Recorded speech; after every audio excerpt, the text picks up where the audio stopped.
Hello everyone, my name is Fior and I welcome you on our channel Underground TV with the first English kill team review on the channel.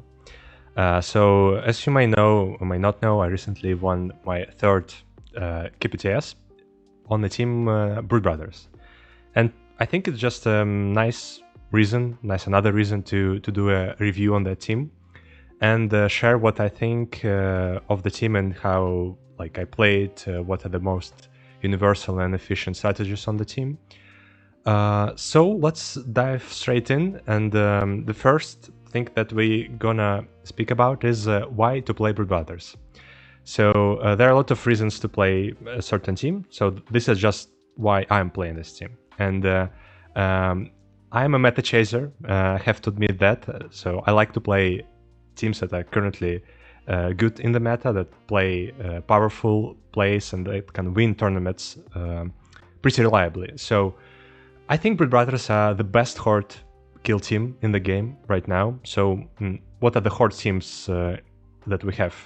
We have Blooded, we have Dead Corpse of Creek. Who else? Wyrmblade. Yeah, I think pretty much that's it. And out of all these horde teams, the teams that have 12 activations, oh yeah, Pathfinders as well, I think Brood Brothers are the best right now, for the reasons that we're gonna discuss further in the video. Second reason why I personally play Brood Brothers is because they have unique specialists, and that's not that we have in the recent teams. For example, Aquilons, they have a lot of regular warriors and who else? Jaegers as well. Again, in Brood Brothers, every single guy that you have on the board does a certain job. He's unique in many ways. He has a lot of rules written on his data card, and I really like that. And I also like the synergies that we have inside the team. Third reason is that we on the Brood Brothers actually have a roster building. Unlike many other teams, we actually have to think about what type of operative we gonna bring into the game, and I think that adds another layer of thinking, of planning, and I really like that. That makes the team more adaptable to your opponent, to the map that you are playing, to the mission that you are playing, and so on. And the fourth reason that I personally like Brood Brothers is something that we've in our local community discovered just recently, and that's the fact that infiltration archetype for TACOP is actually one of probably the best one in the game right now. And before that I was playing with security and mostly take ground on Brood Brothers and many other teams, and with that TACOP I was really thinking about swapping the team to something else, but the moment I discovered mostly implant in infiltration, for me just clicked. I think that what makes this team working in such a good way for me right now, that's actually a big part of why I play Brood Brothers. So this is why would you want to play Brood Brothers. Next thing that we're gonna speak about is strong sides. So each team has a strong sides, and I don't think that Brood Brothers are like a S tier kill team. It's probably somewhere in the top of A tier, and we can start with talking why swarms are not in the S team, in my opinion, at least for now, in the current meta of kill team. I think the reason for that is that we have a lot of teams right now that have almost the same amount of operatives, almost the same amount of activations, but significantly higher stat check. For example, Aquilons, they have 11 activations, 11 models.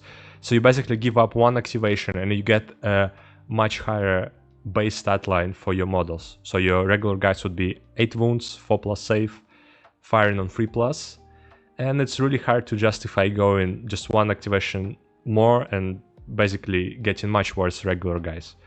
Who else? We also have Sanctifiers, but that's like a whole another topic. The guys are 100% overpowered in the current meta, but still, you get 11 activations. Sometimes it's even better to have less activations, because against other swarms you can get like a counteract on your guy that on your server guy that gives an additional APL, so you get 2 additional APLs for the first turning point, which is really powerful.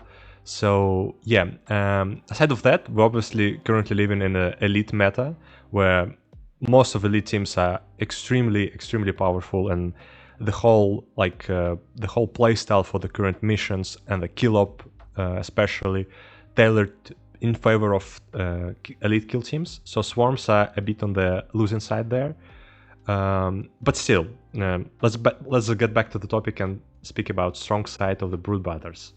So first thing that we have is a high dice stability. And that's extremely important on a swarm team because, again, most of you guys are shooting and fighting on 4+. So unless you have insane ways of stabilize your dice rolls, you're gonna get screwed more than not. And sometimes you have a really important roll on your Melta, on your Plasma, someone else. And on Brood Brothers, you have a lot of ways to stabilize your dice. First of all, obviously, it's crossfire tokens. Is a faction rule that allows you to stack up the tokens that can be used for regular rerolls of a single die. And you can stack up them really fast and really high on a certain models that you want to. So the ways you can do that is obviously just shooting or fighting with the operative, but that's not really a reliable way of doing that because you have to spend an activation on that. But then you have your factional equipment, Lookout, that allows you to just stack one on just by having a visibility on the model. Then you have your Brute Commander that can just add one and Strategic Gambit on every turning point without any restrictions, which is also very powerful. And obviously you have Agitator, which gives one within 6 inches of him. And you also have an Uprising Strategic Gambit ploy, which is also a very important one because you usually want to play it each second and third turning point, because if you get it played at least once, it's already worth to do that because it's the same that would CP reroll cost you. And another way of manipulating the dice that we have is Idealization ploy, which works within 6 inches of Icon Ward and your leader. And this ploy, in combination with crossfire tokens, is a very nice way of stabilizing your dice. So whenever you really need a good roll, you basically can set up it to be like that. So you just stack up 4 rerolls, it's gonna give you basically Relentless, and then you set up your guy within 6 inches of either Icon Ward or your leader, and boom, you have a extremely high chances of a really nice roll. So your Melta can reliably hit 3 dice most of the time. Obviously, you're not completely secured from rolling like below 4 on the first roll and rerolling everything again below 4, and then the roll is just screwed. But again, it's a dice game, so that's one of the big problems of playing on a team with 4+ overall stat line. But Brood Brothers are one of the best teams with 4+ stat line that in terms of dice stability.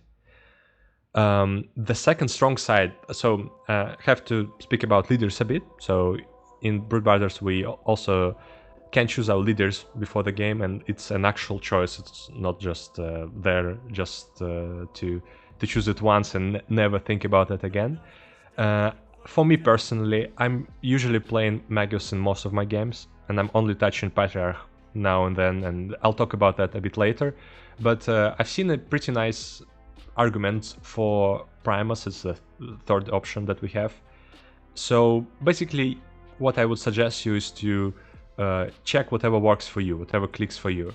For me personally, I would most of the time prefer Magus abilities, because I think they're the ones that makes Brood Brother really like exceptional swarm team. So what are the abilities that Magus gives you? Aside of whatever he does himself, he also lets you completely ignore Injurity, you completely ignore APL modifiers, and you also completely ignore piercing. And all of these things combined is like they're absolutely changing the picture completely for the team. So now you are not really scared of piercing 2, piercing 1 weapons, because even that you have 5+ save, Melta is completely survivable, especially if it's hitting on 4+, for example.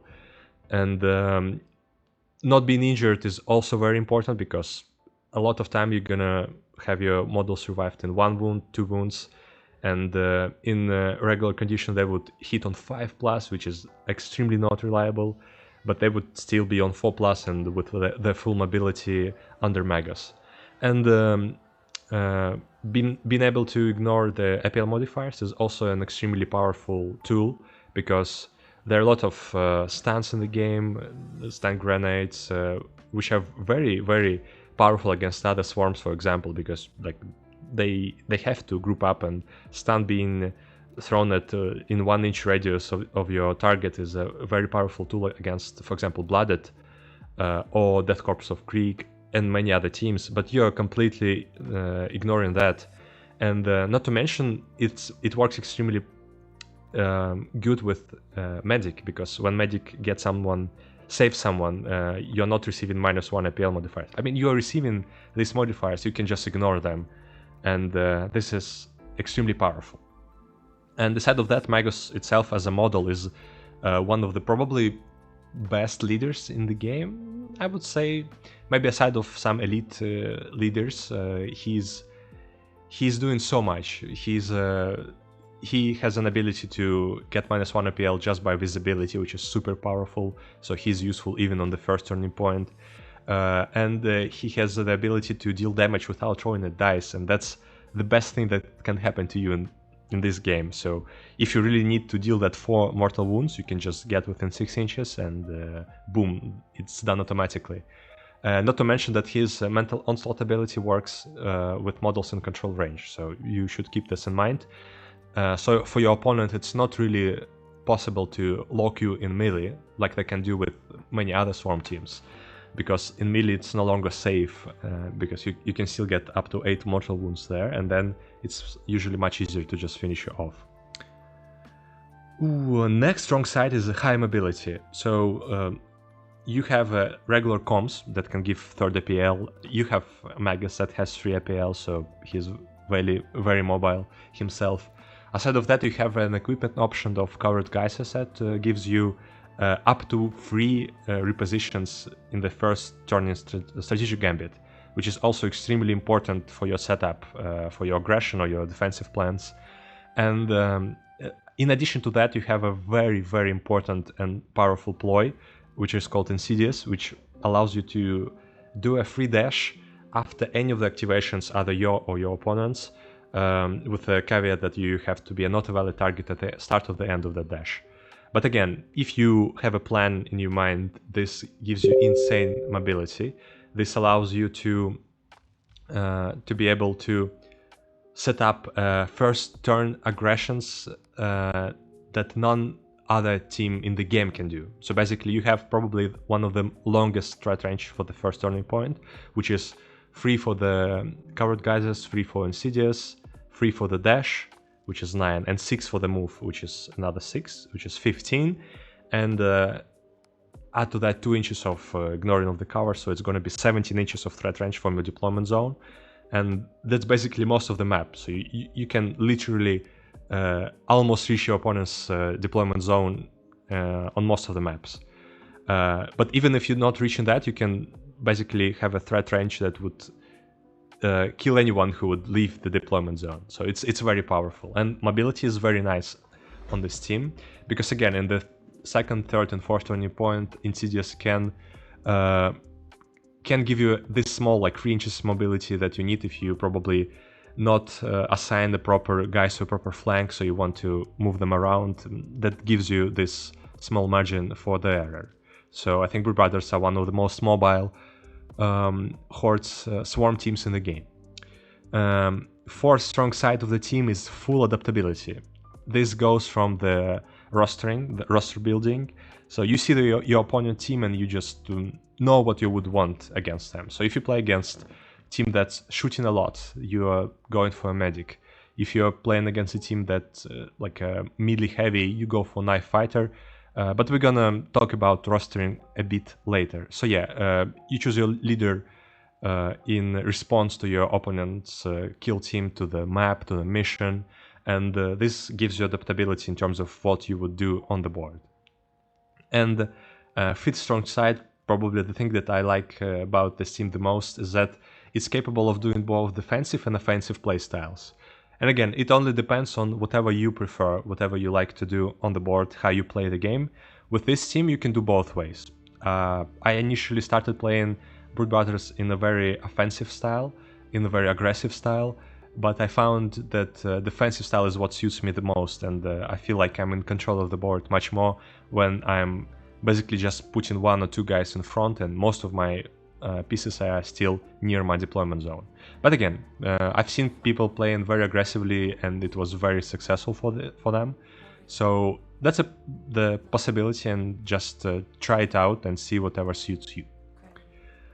But no team is perfect, so we are going to the weak sides of the Brood Brothers, and they do have weak sides, obviously, otherwise they would be the strongest team in the game in the S tier, but they are not there.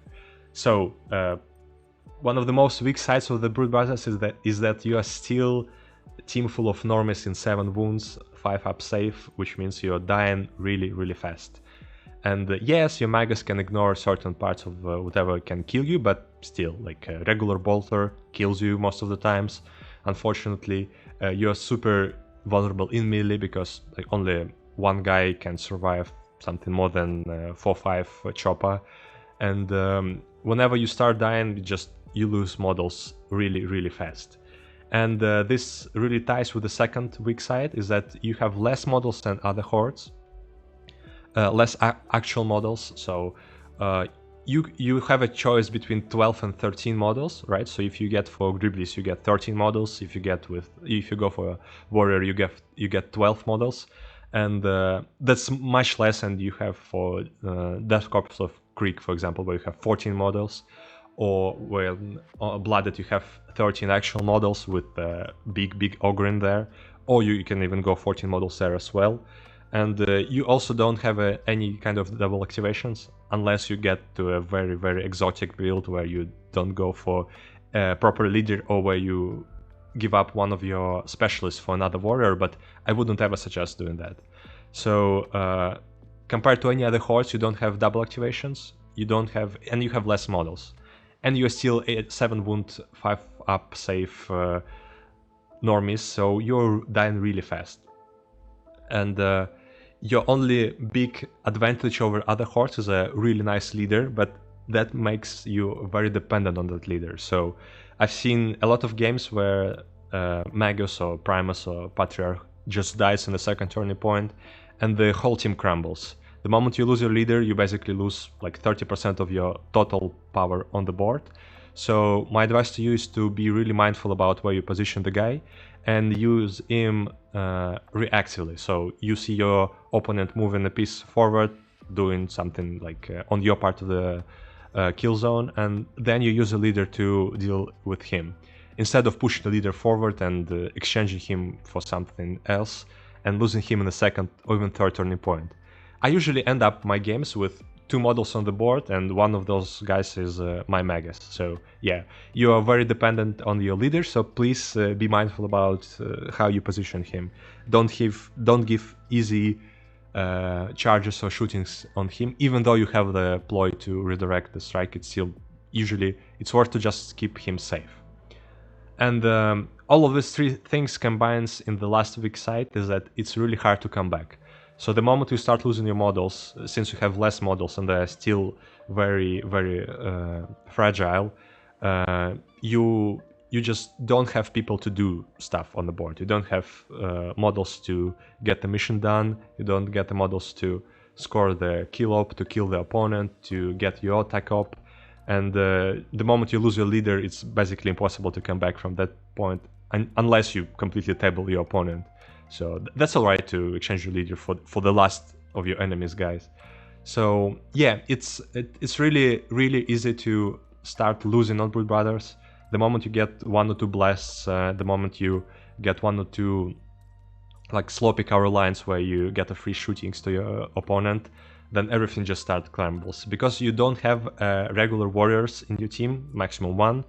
Each time you lose a model, you're losing a specialist, and that specialist deals something on the board. And the moment you lose that, you lose his usefulness, and that's really important. So you lose Agitator, you lose your melee guy and rerolls. You lose Icon Ward, you lose his important 6-inch bubble that allows you to do a free action before you die. You lose Medic, you lose ability to get people up and heal guys. You lose your Gunners, you don't have any more damage to kill fat targets. So please be mindful. It's really easy on Brood Brothers to lose the game, But if you're mindful about what you're doing, if you carefully position your guys, if you're only giving up charges that you want to give, and then the teams, you basically work around those weak sides of the Brood Brothers. But it's really important to keep those all things in mind. All right, next we get to the setups. So what do we actually do with the Brood Brothers? How we roster build the team. So I'm gonna give you guys my usual go, whatever I pick in most of my games. So I'm picking Magus in most of my games, and I'm only considering Patriarch into elites on Into the Dark, in the Gallo Dark. The reason for that is that Patriarch against elites on the open board is a really non-convenient model to use, because he doesn't fit under the vantages, he doesn't fit in the strongholds. He's very immobile there with his 9-inch limit. But on the Into the Dark, he's extremely powerful, because you can do plays like activating him with 2 IPLs, moving him up to the door, going on guard, waiting for your opponent to open the door and just die. Or if your opponent doesn't open the door, then you can open the door and charge into the room later in the turning point, or someone else opens the door for you and then you charge and fight. So he's really powerful. He fits in the Gallo Dark, obviously, because there is no ceiling there. And yeah, you should just allocate him to the room that's not a big empty one, because he doesn't get a cover from the light barricade, so he has to have a place to stand there safely. So yeah, he's quite powerful on Into the Dark against elites, especially because they just don't want to open the door if Patriarch is sitting there on guard. In all other cases, I would go for Magus, but again, if you think Primus can work for you personally, go for it, try him. Maybe he's what you want. Maybe he'll work for you. In terms of gunners, I would take Plasma, Melta, Grenade Launcher in most of cases. You shouldn't take Plasma against teams with ignoring of piercing, like Mandrakes or Void Dancers. Against those teams, I would exchange Plasma for Flamer, because Flamer still is a very decent weapon against them. It wouldn't necessarily kill a Mandrake, but it would usually deal 6 damage, which would leave him in 2 wounds, which would make him very not reliable in melee. So your opponent wouldn't want to charge and fight with 2 wound guy, because he might just die to a knife back. But against anyone else, I would take Plasma 100% of the time. It's a range threat. He's again pretty reliable under Idealization and Crossfire tokens. Melta is a 100% go in every matchup possible, just because of the mortal wounds and just ability of getting through high save, having piercing too. Even against Mandrakes or Dicers, I would still go for Melta, just because you can just put a normal and a crit, and that's already really a lot of damage for the guy to suffer. And the third slot is somewhat flex slot, Grenade Launcher and Sniper. I initially played Sniper a lot, but I recently found Grenade Launcher being really nice for me, because it's a range threat, including a range blast threat, which is like a really nice thing to have against other swarms, and even not swarms, just to keep your opponent not crowded, so he has to think about his position a bit more. And having a crack across the whole table even on 4+, it's again with Crossfire tokens is a pretty reliable weapon, and it's quite mobile because you're not restricted with your movement. 6 inches, throw a crack across the table. It's a pretty nice thing to have.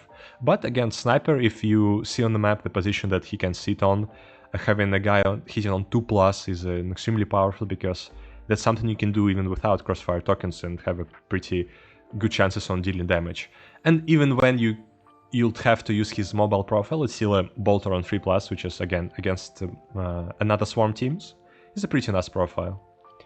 Aside of gunners, you get to take all other specialists. So let's mention them. It's Vox guy, it's Agitator, it's Brute Commander. Brute Commander I usually take with Power Weapon and Last Pistol, but I see I see a reasoning to take him with Ball Pistol and Chainsword against other swarms, because again, Bolt Gun hitting on 3+ is a very nice weapon against other swarms. But in any other against any other team, I would take him with a power weapon, just because it's such a nice weapon. It's very reliable, extremely reliable. 3+, balanced already included in the profile, so you get another one for pricing, another one for agitator, another one for crossfire token. So it's basically relentless if you want. So he has a very nice profile. He has 8 wounds, which is again a very nice thing, because sometimes it's what matters, that one extra wound. So he's a very nice guy. So agitator, commander, icon ward. Also, you taking the guy all the time. Who else? Sapper, obviously. Sapper is one of the most scariest models that you have on your team. Unlimited amount of cracks and frags on 3+, and that scary bomb and that explosives that can do 2d6. That's actually a lot of damage if you manage to set up that thing. But I personally would never try to do that. I would just throw nades, and it's just more reliable way of using the guy. You don't need 2 turning points to set up explosive. You just need 1 turning point to throw it in the face of your enemy. So you get these guys, and then you have another flex slot. You get either medic or knife fighter. So that solely depends on whoever you're against. So if you're, for example, if you're against an elite team, it's it doesn't make much sense to take a knife fighter, because he would just die dealing low amount of damage. But medic against elite teams is extremely powerful, because first of all, he's saving you guys, and most of elite teams, they want to shoot you as well. And second of all, he has a pretty strong weapon, which is 1 die on 4+, 5/7, lethal 5+. And yeah, it sounds like it's not a pretty reliable thing, but if you stack up a reroll, you're likely to find the normal, which is already 5 damage dealt, and under idealization you can put that 5 into, you can put a normal into crit and make it 7, and 7 damage into elite guy can pretty much finish an important model of your enemy. So he does a big job in the 3rd and 4th turning point. He can be a scary guy in melee, so please keep this in mind as well. And the last thing that you have to consider is either to take Griblis or a warrior. So lately I've been always taking warrior, and I really enjoy that. And for me, warrior is doing 10 times more job than Griblis ever done, in my personal experience. The downside of not having Griblis is that your kill op is a bit worse, but it's only worse for kill op 2 and 3. So for kill op 4, it's actually better to have a warrior, because you only need to have 3 models on the board to not give your opponent a kill op 4, while if you have Griblis, you need to have 4 models on the board to not give up 4 points for kill op for your opponent. And for me personally, I usually play quite like a contact game, so I lose a lot of models, and kill op 3 is almost always guaranteed for my opponent, so I'm usually trying not to give him kill op 4. So for that purpose, warrior is a better option. And I don't think there is a huge argument for Griblis in the current meta, in the current edition, because again, in the previous edition you had a lot of points to click, a lot of doors to open on into the dark. Here, even on loot, your home point is not usually in the threat range of your opponent anyway, so you can just use your regular warrior to click the center objective, and your home objective would still be safe, most likely. And even if not, even if your opponent somehow steals your home objective, he basically losing the model for that, right? So it's not a bad trade to do. So Griblis, they are very fragile, they're not doing damage, they can't throw cracks. They can be used for spacing, so you can block passages with them against your opponent. But again, you're just giving up your models, right, if you're doing that. And I've had games where my warrior is surviving up until turning point 4 and doing a big job. And again, we're going to be talking about tech op next. So yeah, warrior is the best guy to do implant, right?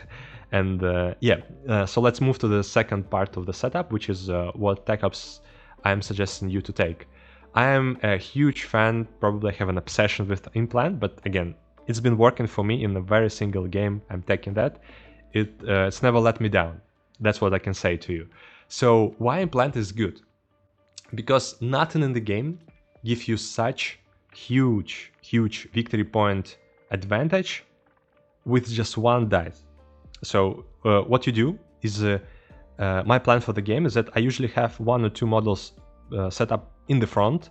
That in the beginning of the second turning point, going forward, throwing a crack, or just charging and trying to find 1 die in melee, which is basically guaranteed. And with that die, I would implant my opponent. So I would implant a model that I would probably let it be alive until the end of the game. And if you think about that, it's giving me 2 points in the second turning point, and 1 point in third and fourth turning point. So it's 4 victory points already with 1 dice wasted. And then if you include your primary tech up, it's another 2 points. So basically with 1 die of, like, let's say melee, 3 dice on 4 plus 2, 3. So instead of dealing 2 damage, you're getting yourself 6 victory points. If you think about that, nothing else in the game gives you the same control of your victory points. So if you take contain, your opponent has full control of that. He can just not allow you to get it. If you take ground, again, your opponent can try to contest that, but your opponent cannot contest implant. He cannot kill his model to not give you points for implant. So I think for this kill team, implant is extremely good against every single team, with like 1 rare exception of probably, I would say, Phobos, because Phobos, you want to kill them all, because these guys are extremely deadly, and if you are leaving them in 1-2 wounds, they would still be able to do double kills on you. So against Phobos, I would try to make the second option, which is take ground, work. I wouldn't consider, to be honest, anything else.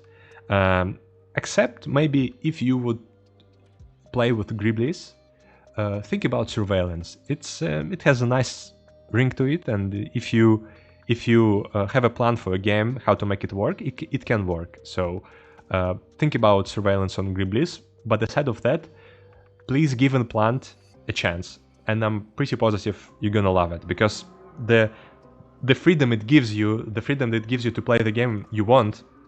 You don't have to leave your deployment zone after you implant 1 guy to score 6 victory points. And if you plant 1 more time, you get 2 additional points, because you get 5 from the tech up and 3 from the primary, so you get 8 points. You almost max your tech up and primary with just 2 dice. Just think about that. Nothing else in the game gives you the same amount of victory points. So yeah, I'm a big lover of implant. Yeah, please don't call me crazy. Take ground elsewhere. Yeah, so if you have a map with, like, for example, 2 strongholds that touching the center line, take ground is good. If you have a Gallo Dark map where you have like 3 or 4 nice access points that are touching the center line and that are easy to control, use take ground. It's also a very nice tech op to do as a Brood Brothers. But again, it forces you to move forward, and for me, defensive playstyle is the most efficient one, so I don't like to move forward. So again, take ground I only take if I don't see doing implant in a particular matchup, in a particular map. Alright, so yeah, moving on to the defensive tactics. Defensive tactic for me, again, as I said, is the most efficient one, is the best way for me to play this team. I tried the other way around. I tried to be aggressive, and it didn't really work out for me. So what I do is I try to set up a layered defense. So I have some of my models in my deployment zone, literally staying there until turning point 3. Then I have my second layer, where I would put usually my heavy barricade, which is like in between deployment zone and first terrain that's set on the map. And then I have the closest terrain that on the map, usually it's like at the end of 6 inches from my deployment zone. So this is basically where I set up most of my models, and this is a very layered defensive setup, which allows me to know 100% which models are in danger, and again, set up preventions for that. So put up medic there, put up icon ward there, or if I have to give up a charge, I would probably put an agitator there, because he's the only one who can survive a melee operative, because he can ignore 1 die in melee. So yeah, I suggest you to try both types of tactics, but for me personally, especially for the new edition, especially against the newer teams, which is Goremongers, Sanctifiers, those are very aggressive, very, very aggressive teams, and defensive playstyle kind of counters that. If you're not giving them options, they have to just skip activations, right? And their game plan is not suited for that, while your game plan can be suited for that, and then you get an upper hand in the game. And the last thing to talk about is equipment. I always go for offensive nades, so I always get 2 cracks.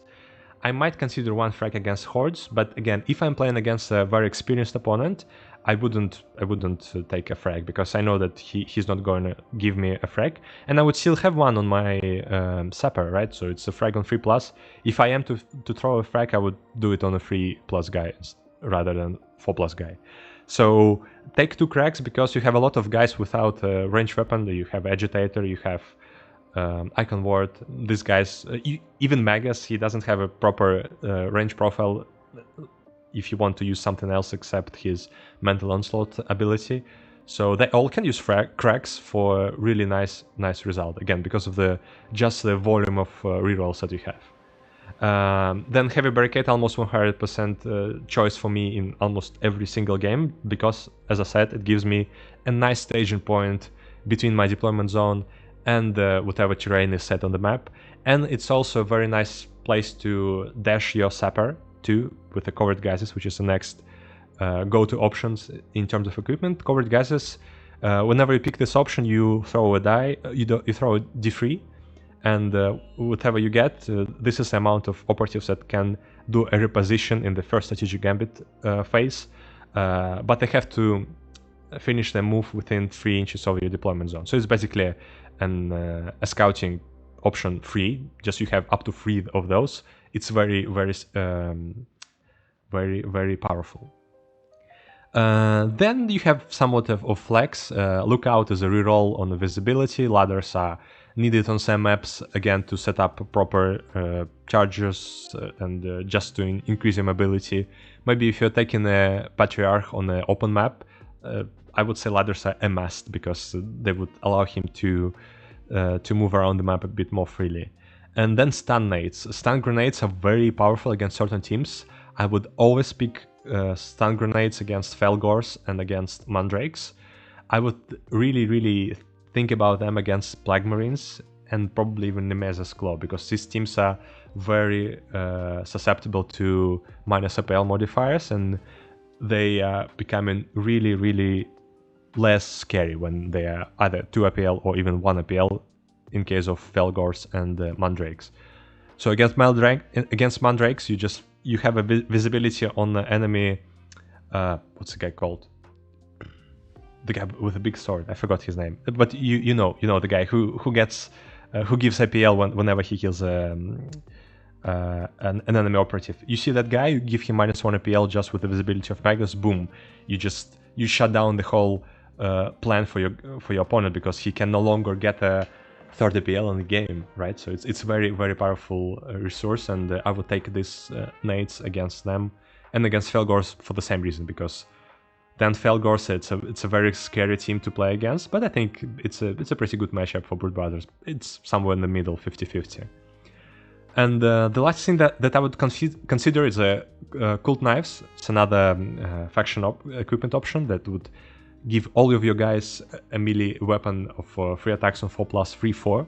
It's a very nice melee option against melee teams, against teams that want to fight with you, because each time they would fight with you, they would receive some of the damage, and nobody is safe from a bad roll, right? So even if that intercessor charges you, finds only 2 normals against your regular warrior, and your regular warrior with the amount of rerolls that you have and the utilization, you can fight everything with a crit, for example.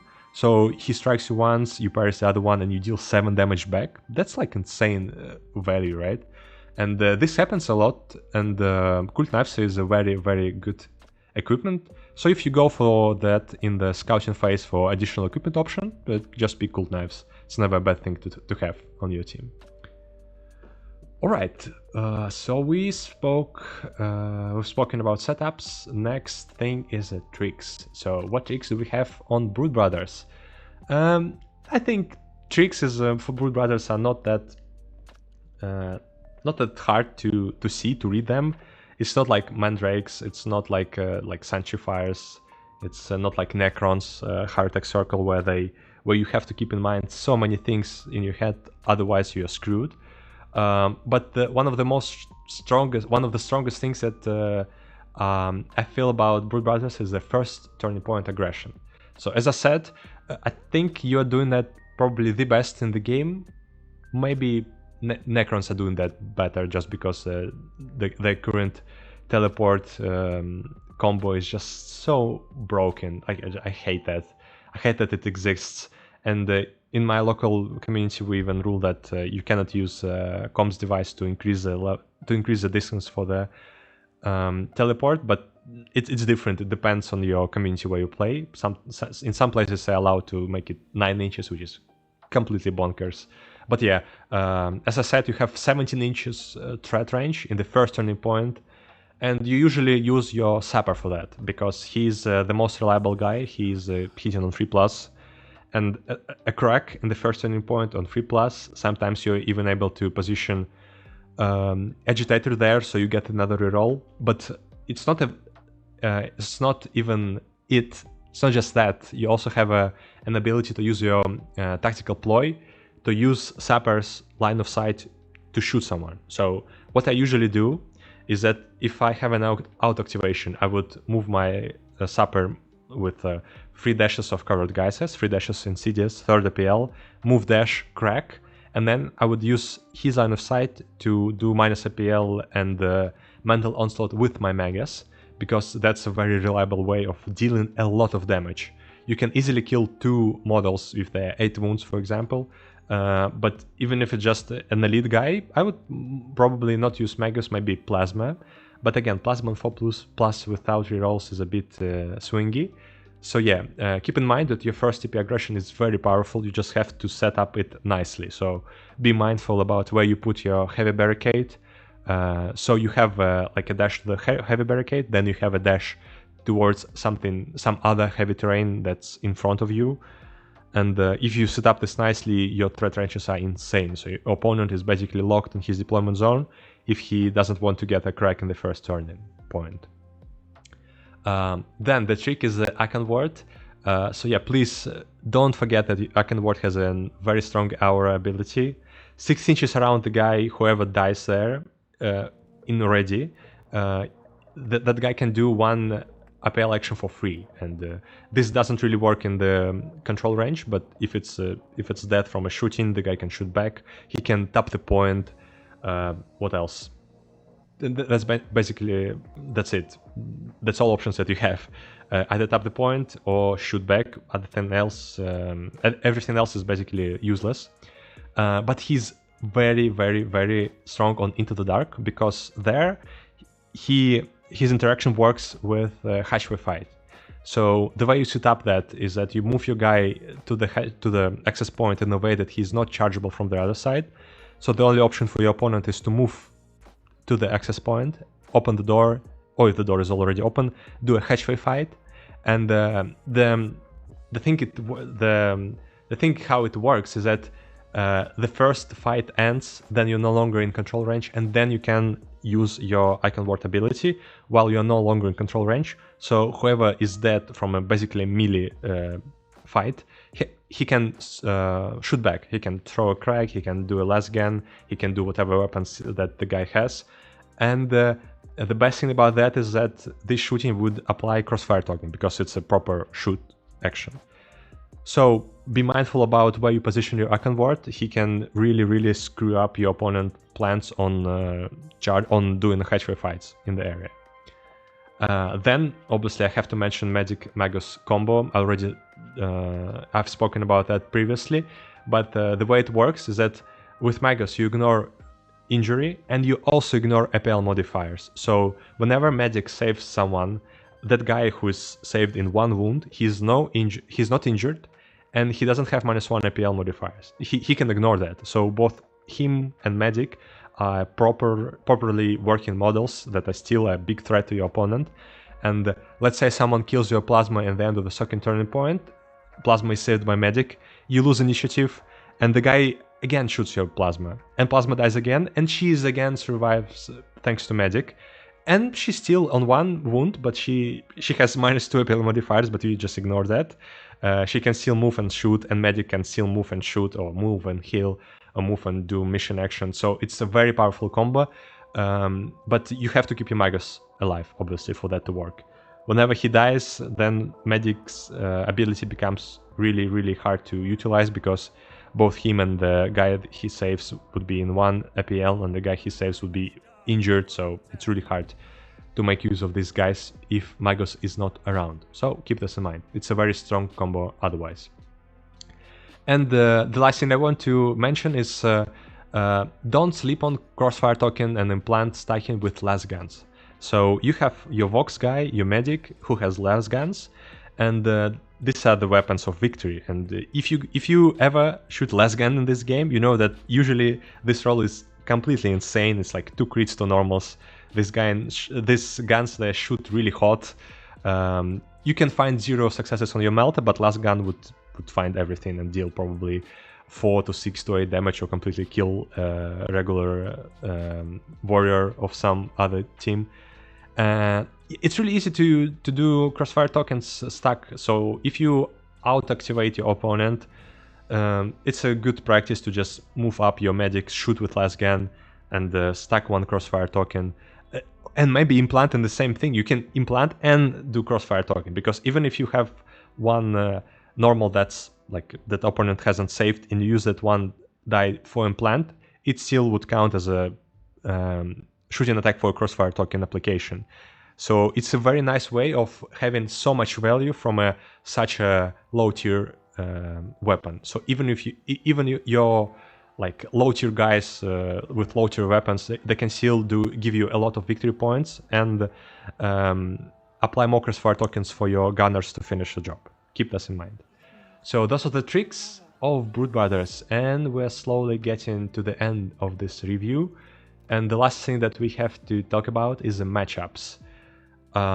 So I think most of the teams in the games for Brood Brothers are pretty good matchups. I mean, you don't stomp anyone. You have to keep this in mind. There are no after-win matchups for Brood Brothers. You have to work hard to make every single game a victory. But you have a whole bunch of teams that I would consider a team that you have a good matchup into. So good matchups, where I would say 55-45 in terms of your like probability of victory. I think all elf teams, they're pretty nice matchups for you. So why? You out-activate them really hard, around 3 or 4 activations depending on who starts first. And then you have so many ways of dealing at wounds. You have your Magus that deals devastating wounds, even through ignoring of piercing, through any ward save that, for example, Corsairs have the like ignoring of normal die. You don't care about that. Blades of Cain have the equipment to ignore a normal dice as well. You don't care about that with a Magus. You just you throw a die. If it's 3+, the guy is dead if you're within 6 inches. That's so good. You have 2 cracks. You have actually 3 cracks, or like unlimited amount of cracks on your sapper, and 2 cracks from your equipment. And all of these weapons, they are reliably killing an elf, because again he's 8 wounds. You have a 4/4 agitator, that's again a nice profile to kill an elf. You have 3/5 icon who can use idolization to find reliably a crit and still kill an elf. You have a commander that again kills an elf. And just overall, you have so many profiles to reliably kill an elf, and you can out-activate them, which means that most of the times you can do that without being punished for that. So I'd say the only matchup that you have to be worried about is Void Dancers, because they're pretty oppressive for Brood Brothers. But even there, you just minus APL 1 guy with your Magus, and boom, he can do double kill anymore, so he's pretty useful. So he charges, kills one of your guys, and then he dies back. And they cannot hide in melee, and elves really like to do that. Again, because of the Magus, they cannot do that. And you have a pretty good amount of melee operatives, so it's not really viable to hide in melee as well. So elves are a good matchup. Any 8-wood team is a good matchup as well, I would say. So who we're talking about? Aquilons, And Equivalence is a good matchup for you for another reason. If you play defensively, you completely ignore their like the shenanigans that they can do with their droppings. Because if you stay next to deployment zone, you're not pushing them. Basically, at the end of the second turning point, they don't have anything to do on the map, and that's really powerful. You basically ignore one of the key faction mechanics. Who else? Exaction Squad is also an alright matchup for Brood Brothers for the same reasons why Elves and other 8-wound matchups are good. Jaegers, a good matchup, again, because they have a damage reduction, but guess what? Magus doesn't care, and again, you use his -1 APL, you might even take stun grenades against them as well, because they're not really mobile, and they would have to use their tokens to get them second APL, which is basically a waste. Who else? Plague Marines and Nemesis Claw, those are elite teams that are very susceptible to APL debuffs, and you have a bunch of those.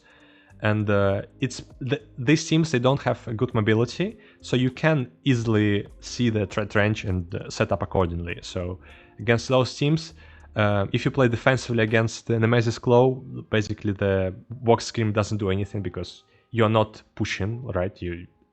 There's no one to Vox Scream, and basically, again, when you work around one of your enemy's key faction rule, that's a good thing. You basically making it useful. Oh, sorry, useless.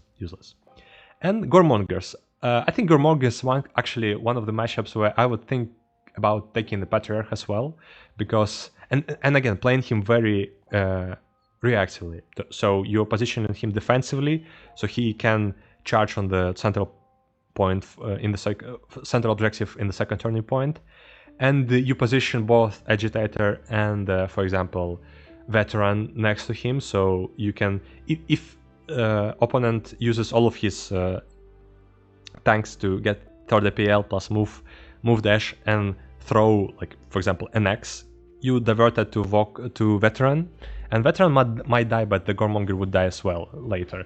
And if he wants to charge you and try to fight with you, you divert this attack to Agitator, and Agitator would fight on 3+ with a bunch of rerolls. And he has actually a good chance of not dying, because he can ignore one of the die in melee, and then Goremonger just stuck there, right? So I think it's a pretty nice matchup.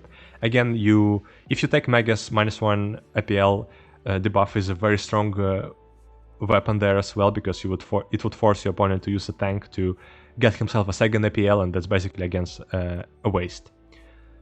So those are good matchups. Bad matchups, yeah, you have really bad matchups where you would have to stress every muscle that you have in your brain, most likely, to get that victory. And I think the worst matchup for Brood Brothers is a Phobos Strike team. I hate playing against these guys. They have insane threat range. They have a guard on the open board, so they can set up that pretty safely, so you're not really able to utilize your first turning point aggression. They have super reliable shootings into you. They don't have much piercing, so Magus there doesn't do much.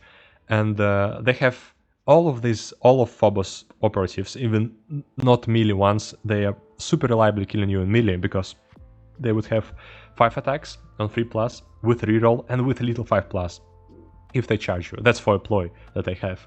And that's basically guarantees that they would kill any single 7-wound operative that you have. And in addition to that, they have D3 mortal wounds on a crit shot. They can double strike you on melee, so you're not dealing anything back. So if you charge your melee operative, for example, if they charge your commander, they can just pay 1 CP, and the commander wouldn't be able to strike back even. And they also have a lot of CP for that. They have a comms that stacks them with CP, and they have a good tech ops, so they can just do confirmed kills or plant beacons against you, and you wouldn't be able to sit out in your deployment zone. So please be very careful against Phobos. Use maybe barricades to block their movement, use Reservoir to block their movements, and be very mindful about their threat ranges. Heretic Circle, I hate Necrons. I think they are very, very overpowered. They are not balanced at all, and they have so many toxic mechanics right now. And I think the main problem with them is that the way that they interact with the kill up. So you kill the guy just stands up, you have to kill him again. and it just doesn't feel fair. So my suggestion to you against Hero Tech Circle, play very defensively, play the mission, play implant, and just try to implant someone and not lose models. Don't give up kill op for free. Don't try to kill them because you wouldn't be able to. Just not possible right now. And play defensively, set up several layers of your guys, and just try to play around their low mobility. But it's not low. They have a dash in the strategic phase. They have plus APL. They have a leader that can teleport. So I really hate playing against them, but it is what it is. You have to still have a plan against them. Sanctifiers. The only games that I won against Sanctifiers are the games that I managed to get a huge blast against them, and they were still close. You can watch these games on QPTS, that they are on the channel. In both of those games, I managed to get a huge blast, and they were still quite close. So if you're playing against an experienced players on Sanctifiers, my condolences. There's little you can do. No other teams can do much against Sanctifiers as well, so it's like, well, like in this meta right now, I would personally just hope for the next data slate to hit them hard. Right now, again, try to menace APL guys, take minus 100%, set up one-way charges, one-way threats. They're not super mobile in the first turning point, so you might try to want to get yourself a first turning point aggression again. You have one more activation, so that's an upper hand that you have against them. And the last bad matchup, I would say Legionaries is overall a very strong kill team right now, and I think most of the good Legionary players are playing Zinch right now, and Zinch is not susceptible to APL modifiers because they would just pay CP to get a third one back. And they are very reliable in shootings, they are very reliable in melee, they have a lot of good specialists there, and it's overall a very oppressive team to play against. So again, just try to be mindful about the charge and threat ranges, and don't be reckless against Legionaries, because you might want to try to kill them, but they have so many ways of surviving, and even a one wound Legionary is a scary model on the board. So again, play defensively, try to kill models that he's giving to you, and while still being safe. So if you use a plasma for shooting, try to, I don't know, hide her in obscurity after the shot, or move her closer to the medic. If you shoot your Melta, again, try to shoot your Melta on the flank. That would be very hard for your opponent to get into, so she survives and can shoot again later. Alright, and I think that's it. That's my review on Brood Brothers. A very, very interesting team. I absolutely in love with these guys. After I discovered Implant, I don't think I'm gonna swipe from this team in the near future.